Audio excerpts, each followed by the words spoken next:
İxtisas seçimində də əsas rolu kim oynayır? Valideyn və müəllim.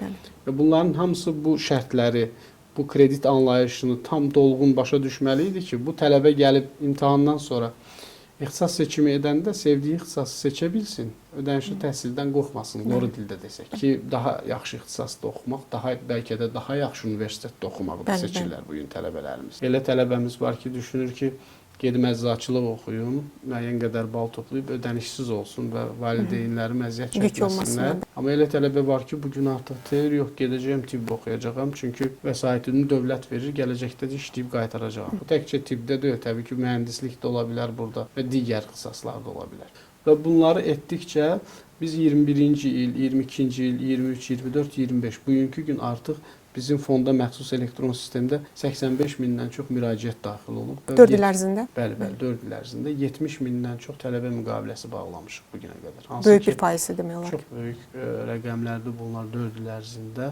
70 min hardasa 500 civarında. Bunu rəqəmə, məbləğə çevirsək? Məbləğə çevirsək bu 64,3 milyon manat vəsait demək. Çox böyük bir vəsait, çox böyük müqavilə hovuzu var burada.